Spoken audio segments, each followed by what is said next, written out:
People who have gotten their visa approvals, now they're gonna enter United States. But before they enter United States, there's gonna be big blocker, which is gonna be the port of entry CBP/interview. They're gonna cross-check what you told the visa officer. Because they found something and they could deny my entry and I have to go back. Is that at all possible? Yeah, absolutely. That visa is not a guarantee that you can enter the US. Is it okay if we do arrive like 15-20 days early? What kind of information do CBP officer have? This has happened with multiple of my audience, but it's not the first time they're going. But either they ask them to check social media or even sometimes like emails and things on their phone. Is this true and what are they trying to get at? Before we dive into all the strategies and stories that we're going to discuss in this podcast, let me ask you this. Do you have a clear job hunting strategy to get an internship or a full-time job? Most people don't, and it's costing them opportunities. I've helped over 1,100 students with their strategies through my ultimate job hunting course. And trust me, I'm not even kidding. I could see so many recruiters viewing my profile. And it's been the best investment I've ever made. The content is incredibly practical, filled with tips and strategies that make you stand out to recruiters. It was one of the best courses that I have done till date. This course covers everything that you need to stand out. You will get ultimate resume course, you will get ultimate LinkedIn course, networking strategy, access to 1,100 plus job seekers for support, and personal support from me through WhatsApp group. I will walk you through every single step that you need with real examples and the tools that will give you an edge. I don't want you to miss any other opportunity to land your next job or an internship. So check the link in the description. And now I will let you enjoy the podcast. Thank you, Yvette, for doing this. And I am excited. We are not talking about F1 visa, although we will be talking slightly a little bit. It is very relevant to the F1 visa. But excited to have you back. This is like our episode 5 and hope to do more of these. But today we are going to talk about CBP and what happens at the port of entry and all of that. Before we do that, let's do a quick intro. Who are you if people have not watched our old videos? Great. My name is Yvette Bunsell. I was a former consular officer. I worked in India and for the federal government for 11 years. And after I transitioned, I started UDETI, a company with other former consular officers, some of which have trained CBP officers. We all have lots of experience, over 200,000 visas adjudicated among us. So we help with visa interview preparation. If you're nervous about your visa interview, we help guide you so you get some good and ethical answers. Amazing. I'm excited. And I know we've done multiple videos to talk about different topics on F1 visa.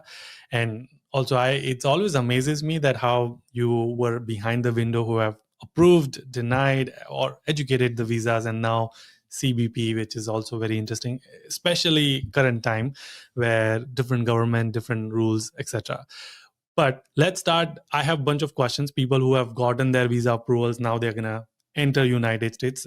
But before they enter United States, there's going to be big blocker. They have to still pass that blocker, which is going to be the port of entry CBP/interview. So what is CBP? Like why are people talking so much about it? Like what do they do?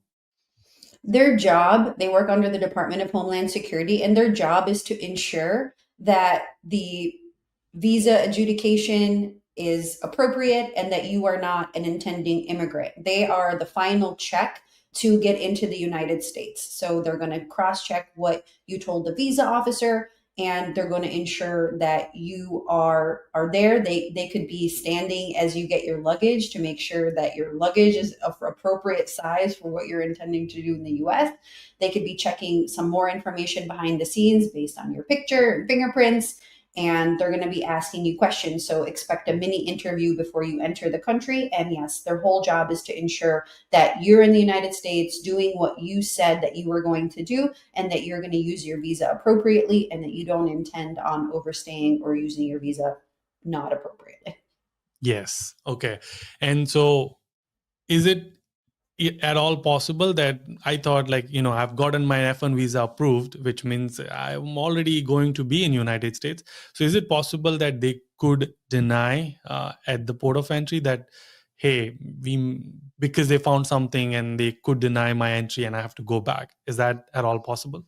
Yeah, absolutely. Say you're a single male and you said that you were going to visit a friend for 2 weeks, but then you have multiple huge bags, and a CBP officer, even before you go for the interview, sees that and thinks that's quite questionable. They could pull you into secondary for that. I've seen that happen. Or if you go to the window and you're an F1 student and you can't answer basic questions about where you're going to stay, it doesn't line up with the university that you're staying at. So that may raise some red flags, and that may get you deported. So absolutely, it's a final check to make sure that everything is as you said it was going to be. And if you're not prepared, you can absolutely get turned around by CBP. That visa is not a guarantee that you can enter the US. Okay. And you said secondary check. Like I've heard this as well. Like, what is that?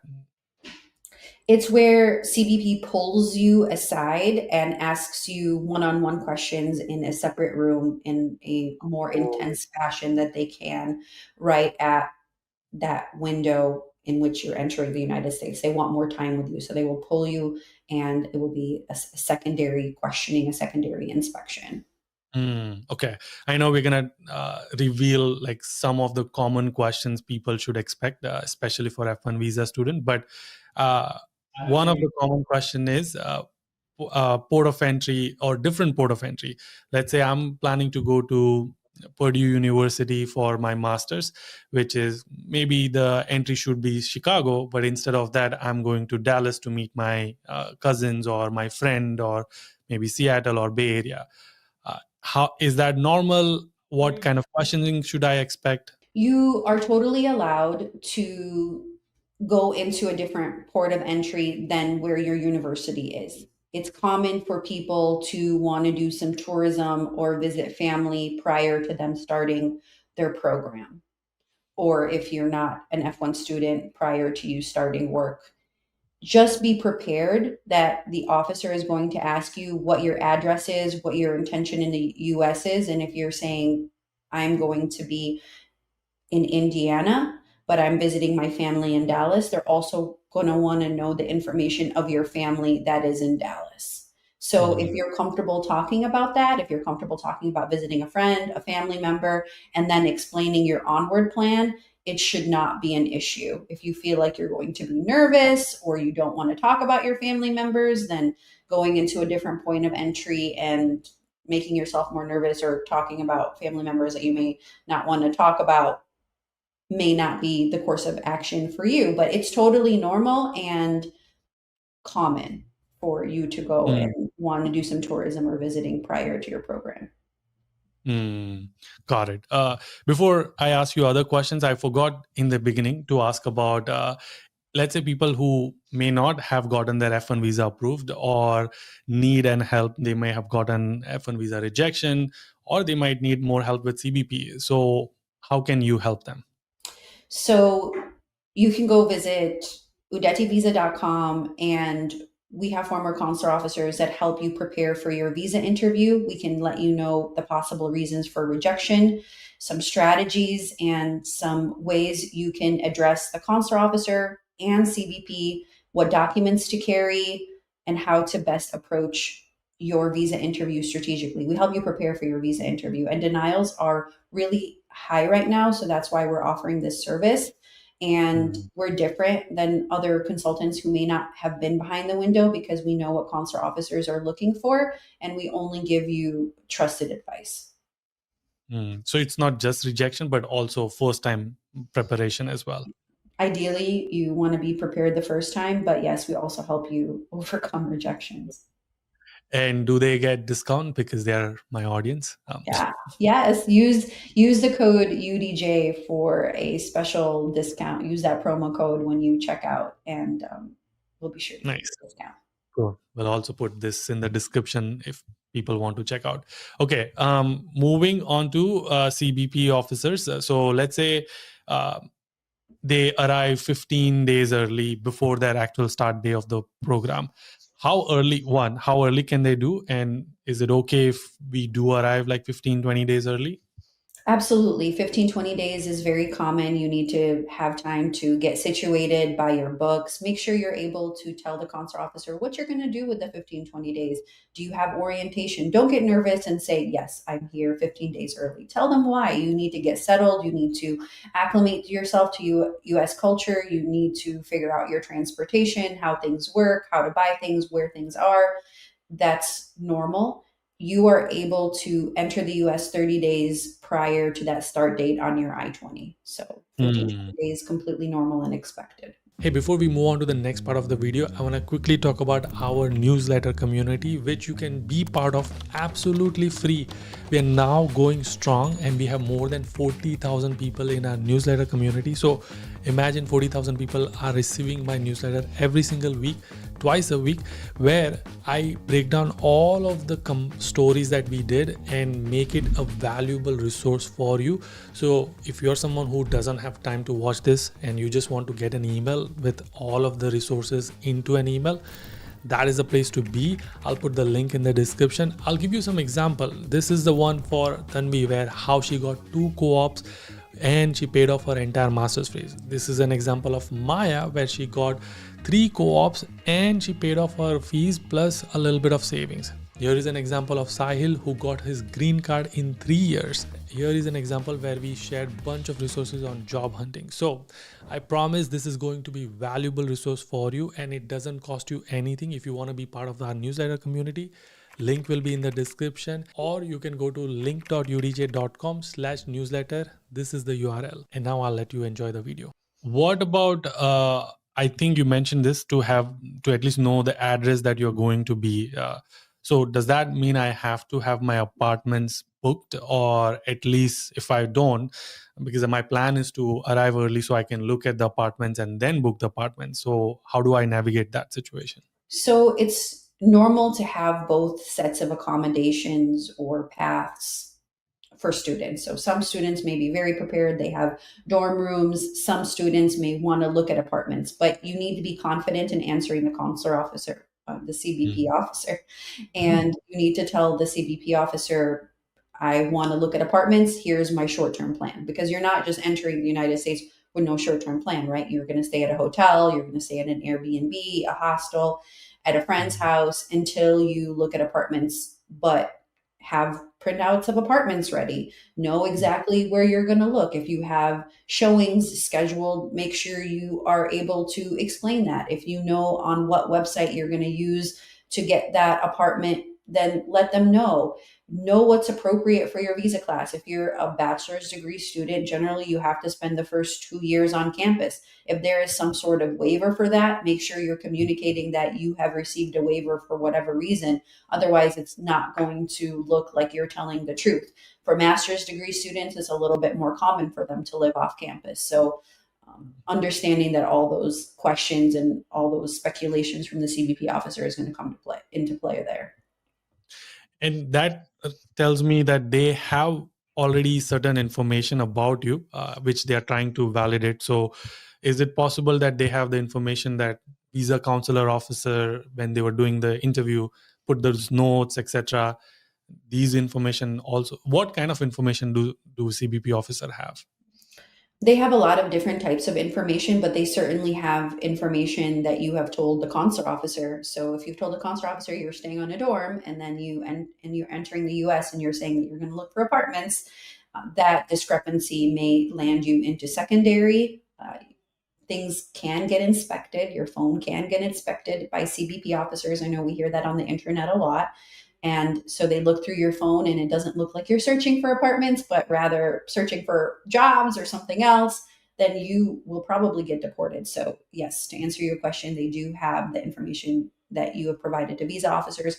And they also have a good idea of what is normal and expected versus not. So if you're doing something abnormal, then there you may get additional questioning for doing that. Like I said, if you're, for example, a bachelor degree student and going to a 4-year university and you're going off campus, that might be slightly abnormal, as first year students generally stay on campus. So you need to be able to answer those questions to the satisfaction of the CBP officer.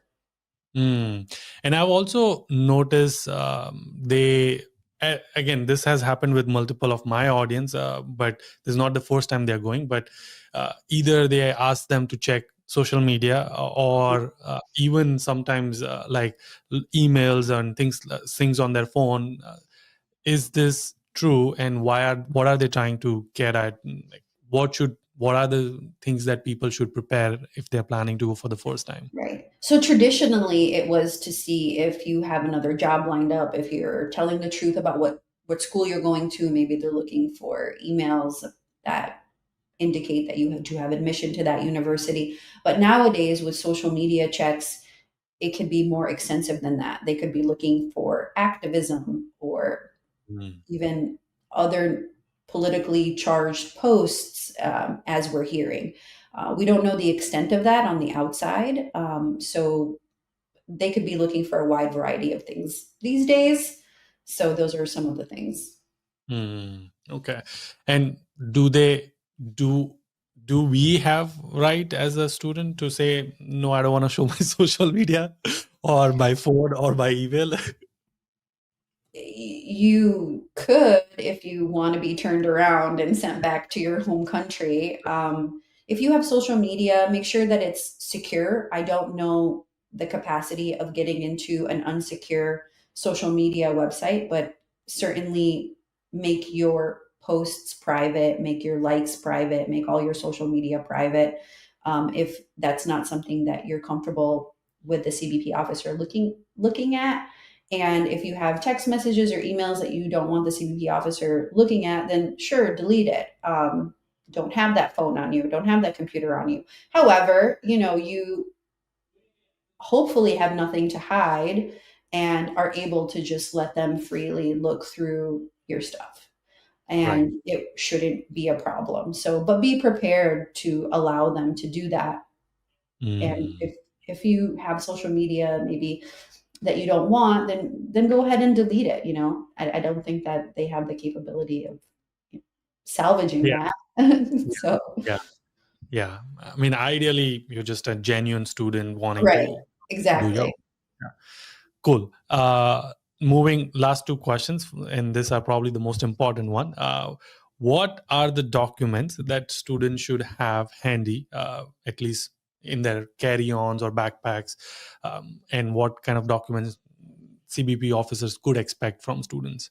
Right. So you definitely want your passport, right? Can't get anywhere without that. Your visa, your SEVIS receipt is very important. Multiple copies of your I-20 in every location, because you're not going to get in with that I-20. This is for students.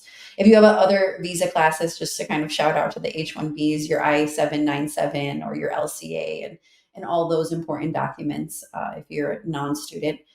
Then have for students your sponsorship letter, your acceptance letter, your financial documents, not in your check-in luggage, in your hand luggage, properly labeled, the name, pronunciation of your school. Make sure you can pronounce your school. You don't want to throw out any red flags. The address where you're staying, or the plan for the short-term place, and what you plan to do for a place to stay, information on how you're going to get around, who's picking you up, family members in the United States. If you can't remember them, but you know that you have a lot of family members in the US or in the city that you're traveling in, where do they stay? What do they do? You don't want to say, I'm going to go visit my uncle and not know what they do. If you need to have a document, writing it down, go ahead and do that.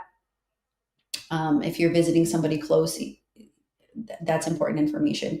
So all of that is important to have just in case. If you have a class syllabus, go ahead and print your class syllabus out. Have information about the duration of your program. So if your I-20 says that it's only a 1-year program, but for example, it's a pathway and it's really a 4-year program, having the documentation of how long that program is, ensuring that you communicate with the visa officer the correct duration of the program, your DS-160 has the correct duration of the program, and you're communicating to CBP the correct duration of that program, the structure of your program. Just treat it as a mini interview and have all that ready to go, because you never know. The more forthcoming, the more open, the more information you can say, hey, here is my document, the less of a chance you're going to get hassled into a secondary or a further inspection.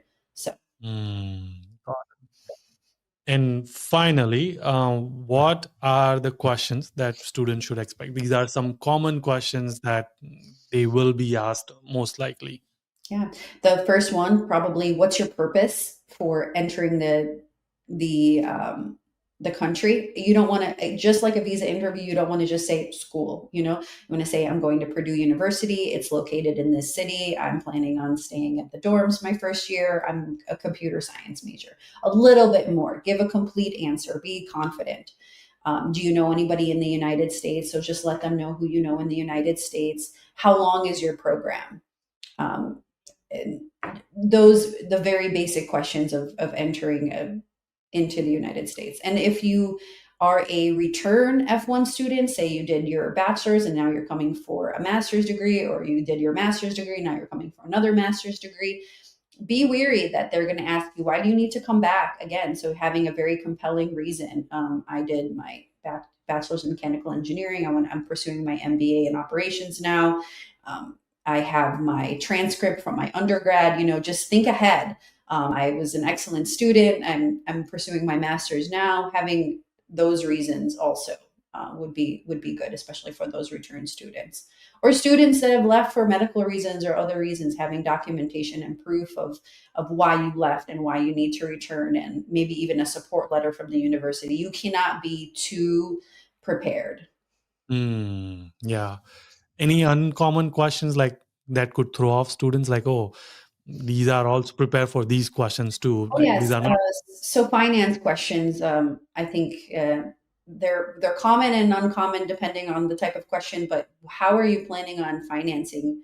What does your family do? And so visa officers are at least familiar with the culture back in their home country, but CBP officers may not be. So just being prepared, and maybe you don't need to throw out an exact number like my dad makes $20,000 a year, but being prepared and saying, we have enough assets. We have 1.5 crore. Maybe you want to translate that to dollars, and we have enough assets. We have enough liquid assets, and talking about your finances in a comfortable way, and with a little bit more American terminology, could be helpful in terms of talking about how you're going to financially support yourself. So it is possible that they could mess up in their answers and could raise a lot of red flags to be sent back. It's possible. I think that, finance answers are a little bit less common. I think the more common thing is people don't just get turned around for no reason. I think that we get scared into that. Does it happen? Do people get turned around just because they're nervous and for no reason? Sure, I'm sure that happens sometimes, but making sure that you don't, people that get turned around usually have text messages that talk about their plans for work.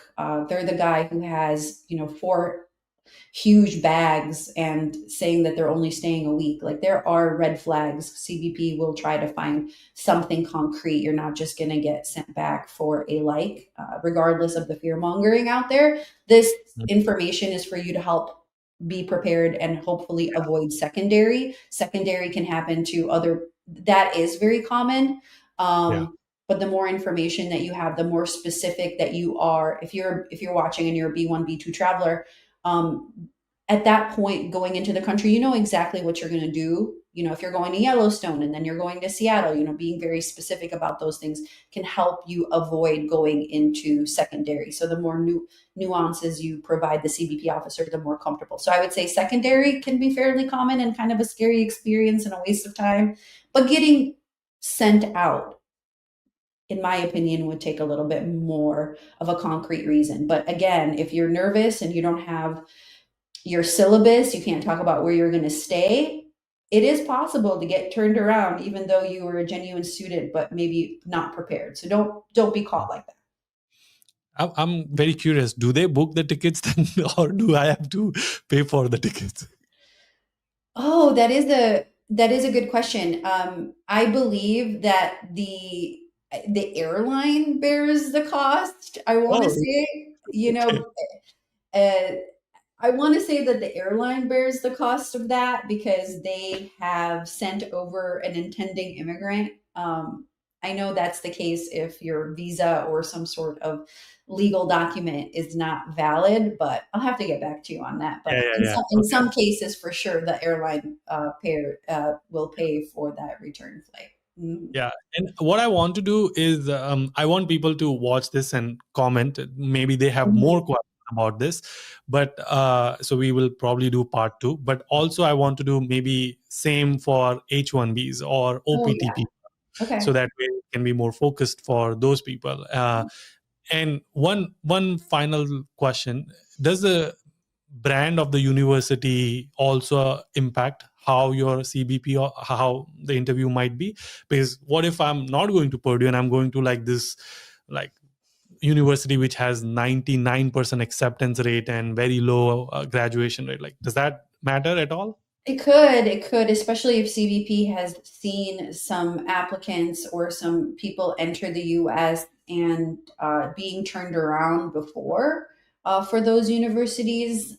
Then certainly, if you're talking about a very high admit university or a university that has had red flags before, then certainly that Mm. that could play a part. I don't see CBP grilling somebody going to Georgetown or Harvard or MIT. But then, secondary universities, state schools, they're also fine and acceptable. So don't get worried about that. But there are some schools that are a little bit more red flag. But I would say Yeah. your interview matters the most unless you're going to a school that's known to have some red flags with that CBP officer. Mm-hmm. Right. Okay. Awesome. Thank you again. This was great. Again, for people who don't know, you help not just for F1, but also B1, B2, any visa, basically.